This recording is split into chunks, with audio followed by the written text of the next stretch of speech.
Hello बच्चों, जैसा कि पिछले वीडियो में हमने अलाउद्दीन खिलजी का दक्षिण भारत की विजय अभियान के बारे में बात कर रहे थे कि उसके पहले उत्तरी भारतीय अभियान था, फिर उसके तत्पश्चात उसने दक्षिण भारत में विजय अभियान छेड़ा, जिसमें उसने वारंगल का पहला अभियान तो उसका विफल ही चल गया था 1302-3 ईस्वी में। फिर उसके बाद उसने देवगिरी पर पुनः आक्रमण किया था 1306-7 ईस्वी की बात है। फिर तेलंगाना के पश्चात में होयसल राज्य आता है, जो कि होयसल जिसकी राजधानी थी द्वारा समुद्र।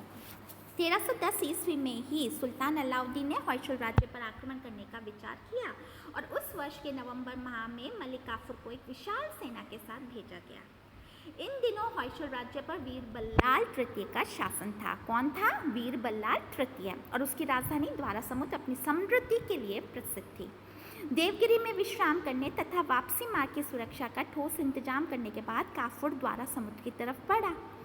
दूसरी तरफ वीर बल्लाल पांडे राज्य की सीमा पर युद्ध में उलझा हुआ था, अतः उसे काफूर के आक्रमण को सही समय पर सूचना न मिल सकी।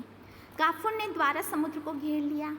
वीर बल्लाल ने राजधानी को बचाने का प्रयास किया, परंतु असफल रहा और राजधानी पर आक्रमणकारियों का कब्जा हो गया।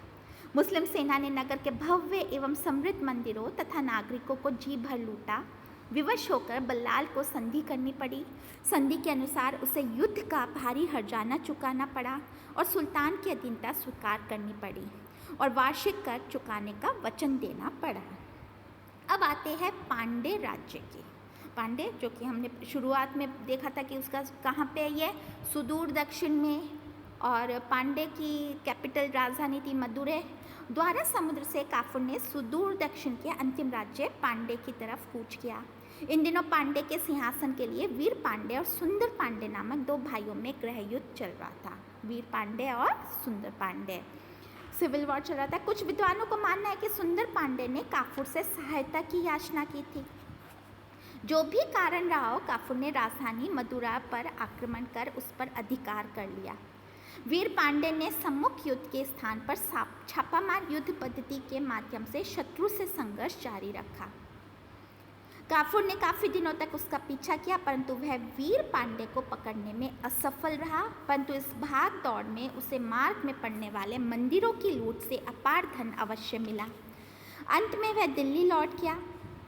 इस बार जितनी धन संपदा, हाथी और घोड़े अपने साथ दिल्ली ले गया था, उससे पहले इतना माल कोई नहीं लाया था। अब आते हैं देवगिरी पर अंतिम आक्रमण। वापस से लास्ट आक्रमण हुआ। राजा रामचंद्र देव की मृत्यु के बाद शंकरदेव देवगिरी का शासक बना। वह दिल्ली सल्तनत का विरोधी रहा। वह शुरू से दिल्ली सल्तनत का विरोधी रहा था। 1311 ईस्वी में जब काफूर वापस दिल्ली लौट गया तो उसने वार्षिक कर भेजना बंद कर दिया। सजा देने के लिए 1313 ईस्वी में मलिक काफूर को भेजा गया। मलिक काफूर को पुनः क्यों भेजा गया? इसका कारण दिल्ली सल्तनत की आंतरिक दलबंदी थी। अलाउद्दीन का स्वास्थ्य तेजी से गिरता जा रहा था और मलिक काफूर की शक्ति दिन प्रतिदिन बढ़ती जा रही थी। यह बात मलिका जहान और उसके भाई अलप खान को पसंद न थी। अतः उन्होंने काफूर को दिल्ली से दूर रखने की योजना बनाई और सुल्तान को देवगिरी के विरुद्ध काफूर को भेजने के लिए राजी कर लिया। शंकरदेव ने डटकर शाही सेना का सामना किया। देवगिरी राज्य का बहुत बड़ा भाग दिल्ली सल्तनत में सम्मिलित कर लिया गया। इसके बाद काफूर ने तेलंगाना और होयसल राज्यों पर आक्रमण कर उनके शासकों से धन वसूला। फिर दिल्ली दक्षिण नीति की समीक्षा करते हैं। कुछ इतिहासकारों का मत है कि अलाउद्दीन दक्षिण भारत को अपनी अधीनता में बनाए रखने में विफल रहा और उसको दक्षिण नीति को सफल नहीं माना जा सकता। उनका कहना है कि देवगिरी तथा होयसल राज्यों ने तो फिर भी दिल्ली के साथ सहयोग किया, परंतु तेलंगाना की स्वामी भक्ति लड़खड़ाती रही और पांडे राज्य ने तो अधीनता स्वीकार ही नहीं की। रामचंद्र देव के बाद शंकर देव का व्यवहार भी बदल गया और काफूर को पुनः दक्षिण के राज्यों के विरुद्ध भेजना पड़ा। इसके विपरीत दूसरे विद्वानों का मानना है कि अलाउद्दीन दक्षिण भारत में अपने ध्येय को प्राप्त करने में सफल रहा। उनका कहना है कि दक्षिण भारत को वह अपने सीधे शासन में नहीं रखना चाहता था, वह तो केवल इन राज्यों की धन संपदा को हथियाना तथा अपनी प्रभुसत्ता मनवाना चाहता था। और यदि इस उद्देश्य की प्राप्ति के लिए उसे दोबारा अभियान करना पड़ा तो उसकी सफलता पर कोई विपरीत प्रभाव नहीं पड़ा। कुल मिलाकर उसका दक्षिण नीति को सफल माना जाना चाहिए। चलिए, ये उसका बच्चों अलाउद्दीन खिलजी का दक्षिण अभियान हो गया। अब हम उसके मंगोल संकट की बात करते हैं, मंगोल क्राइसिस, जो कि नॉर्थ वेस्टर्न फ्रंटियर उसकी क्या पॉलिसी रही उसके बारे में चर्चा करते हैं। अलाउद्दीन तो वैसे देखो पूरा ही इम्पॉर्टेंट चैप्टर है, आप जो भी पढ़ेंगे वो सब उसमें कहीं ना कहीं से क्वेश्चन बन जाता है। लेकिन अब फिलहाल हम बात करते हैं उसकी उत्तर पश्चिम सीमांत नीति की और मंगोल क्राइसिस की। अलाउद्दीन को अपने शासन के प्रथम 10 वर्षों में मंगोल आक्रमणों का निरंतर सामना करना पड़ा। मंगोल आक्रमणों के परिणाम स्वरूप पंजाब, मुल्तान और सिंध के प्रांतों में भारी अशांति उत्पन्न हो गई और राजधानी दिल्ली तथा उसके आसपास के क्षेत्रों को भी भारी विनाश का सामना करना पड़ा। यह तो उसका साहस और योग्यता की बात थी कि एक तरफ तो उसने मंगोल आक्रमणों को विफल किया और दूसरी तरफ हिंदू शासकों को परास्त कर दिल्ली सल्तनत की सीमाओं का विस्तार करने का काम जारी रखा। अन्यथा ये हमें मालूम है कि एक शक्तिशाली सेना के होते हुए भी मंगोल संकट की वजह से बलबन साम्राज्य विस्तार की नीति को नहीं अपना पाया था।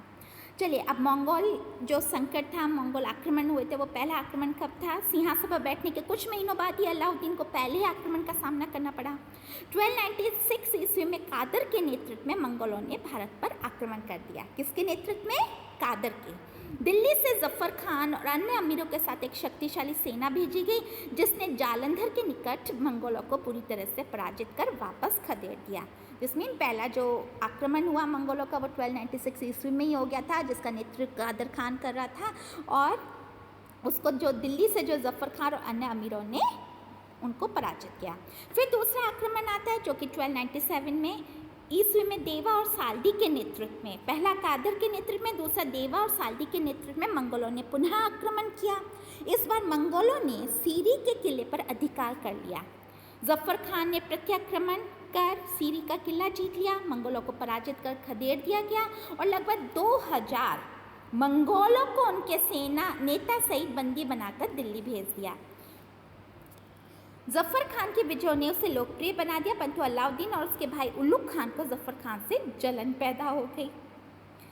तीसरा आक्रमण 1299 ईस्वी में कुतलुक ख्वाजा के नेतृत्व में 2 लाख मंगोलों ने भारत पर आक्रमण कर दिया। इस बार वे लूटमार के इरादे से नहीं अपितु विजय प्राप्त करने के लिए आए थे। अतः इधर उधर की लूटमार में समय नष्ट न करके सीधे दिल्ली की तरफ बढ़ते गए और दिल्ली के समय पहुंचकर राजधानी की घेराबंदी की तैयारी शुरू कर दी। उधर राजधानी की स्थिति और शासन व्यवस्था अस्त व्यस्त हो गई, क्योंकि आसपास के क्षेत्रों से हजारों लोग जान बचाने के लिए राजधानी में शरण लेने को आ गए थे। मंगोलों की घेराबंदी से स्थिति और भी बिगड़ गई, परंतु अलाउद्दीन ने इस स्थिति में भी अपना साहस और मानसिक संतुलन नहीं खोया और उसने उत्तर की तरफ से मंगोलों पर आक्रमण करने का निश्चय किया। शाही सेना की अग्रिम पंक्ति का भार जफर खान को सौंपा गया, जिसने अपूर्व शौर्य का प्रदर्शन करते हुए हजारों मंगोलों को मौत के घाट उतार दिया और उन्हें पीछे धकेलते हुए मुख्य सेना से काफी आगे निकल गया। मंगोलों ने घात लगाकर जफर खान और उसके सैनिकों को चारों तरफ से घेर कर मार डाला। इस अवसर पर अलाउद्दीन और उलुग खान पास ही युद्ध संचालन कर रहे थे, परंतु दोनों भाइयों ने जफर खान को बचाने का प्रयास नहीं किया। रात्रि के अंधेरे का लाभ उठाकर संपूर्ण मंगोल सेना वापस भाग खड़ी हुई। Doctor KS. लाल ने लिखा है कि अलाउद्दीन के लिए दोहरी खुशी थी कि एक शक्तिशाली मंगोलों पर विजय और दूसरी अत्यधिक शक्तिशाली और महत्वाकांक्षी जफर खान के मर जाने की। और चौथा आक्रमण, जिस समय अलाउद्दीन चित्तौड़ का घेरा डाले हुए था, तागी के नेतृत्व में मंगोलों का चौथा आक्रमण हुआ। तागी, पहला आक्रमण कादर खान के, दूसरा साल्डी और देवा के नेतृत्व में, तीसरा कुतलुक ख्वाजा के नेतृत्व में और चौथा आक्रमण तागी के नेतृत्व में मंगोलों का हुआ। इस बार भी तेज गति से कूच करते हुए मंगोलों ने राजधानी के निकट पहुंचकर डेरा डाल दिया। मंगोलों ने आसपास के क्षेत्रों को लूटा, दिल्ली के कुछ मोहल्लों पर भी धावे मारे और 2 माह के बाद भी जब अधिक सफलता न मिली तो चुपचाप वापस लौट गए। राजधानी दिल्ली तक मंगोलों के धावों से अलाउद्दीन चिंतित हो उठा और उनके भावी आक्रमणों की रोकथाम के लिए कई कदम उठाए। पंजाब, मुल्तान और सिंध में नए दुर्गों का निर्माण करवाया गया और पुराने दुर्गों की मरम्मत करवाई गई। इन दुर्गों में अनुभवी अधिकारी और सैनिकों को रखा गया। सीमा की सुरक्षा के लिए एक पृथक सेना का गठन किया गया। सीमांत प्रांत में एक सूबेदार स्तर का अधिकारी नियुक्त किया गया जो सीमा रक्षक कहलाए। अब अन्य आक्रमण, अली बेग के नेतृत्व में मंगोलों ने पुनः आक्रमण किया और सीमा रक्षकों से निगाहें बचाकर लूटमार करते हुए अमरोहा तक जा पहुंचे। दिल्ली से काफूर तथा मलिक गाजी को भेजा गया जिन्होंने लौटते हुए मंगोलों को बुरी तरह पराजित किया। 1305 ईस्वी में गाजी मलिक को पंजाब का सूबेदार नियुक्त किया गया। 1306 ईस्वी में मंगोलों ने पुनः आक्रमण किया परंतु गाजी मलिक ने उन्हें परास्त करके खदेड़ दिया। 1307-8 में मंगोलों का अंतिम आक्रमण हुआ परंतु इस बार उन्हें सीमाओं के पास ही परास्त कर दिया गया। अब अलाउद्दीन के अंतिम दिन और उसकी मृत्यु के बारे में बात करते हैं। मध्यकालीन भारतीय इतिहास के महान सेना नायक, साम्राज्य निर्माता तथा कुशल शासक के अंतिम दिन संकट तथा निराशा में बीते। कठिन परिश्रम और अत्यधिक भोग विलासिता ने उसे ढलती उम्र में रोगग्रस्त बना दिया। वह अपनी बुद्धि और मन का संतुलन खो बैठा और अत्यधिक शंकालु हो गया। उसकी स्त्री तथा उसके पुत्रों ने उसकी देखभाल में उपेक्षा शुरू कर दी और अपने भोग विलास में डूबे रहे। इसलिए सुल्तान ने काफूर और अलग खान को दिल्ली बुलाया और उनसे अपनी पत्नी और पुत्र के व्यवहार की शिकायत की। सुल्तान को अब मलिक काफूर के अतिरिक्त अन्य किसी में विश्वास नहीं रहा, अतः मलिका जहान, खिज़्र खान और अलग खान ने काफूर को समाप्त करने का षड्यंत्र रचा परंतु सफल नहीं हो पाए। इस स्थिति का लाभ उठाते हुए काफूर ने भी अपने प्रतिद्वंदियों को उसने अलाउद्दीन को विश्वास दिलाया कि मलिका जहान, खिज़्र खान और अलग खान उसको खत्म करने की ताक में। सुल्तान की स्वीकृति के साथ काफूर ने खिज़्र खान को ग्वालियर दुर्ग में और मलिका जहान को पुरानी दिल्ली में बंदी बनाकर रख दिया। अलग खान की हत्या करवा दी। इसका परिणाम बुरा निकला। अलग खान के सैनिकों ने गुजरात में विद्रोह कर दिया।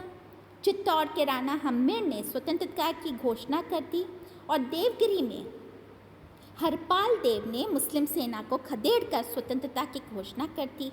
इन सभी घटनाओं ने अलाउद्दीन के स्वास्थ्य को और भी गिरा दिया और जनवरी 1316 ईस्वी में उसकी मृत्यु हो गई। अब अलाउद्दीन की जो गृह नीति है, उसकी जो शासन व्यवस्था है बच्चों, ये हम नेक्स्ट वीडियो में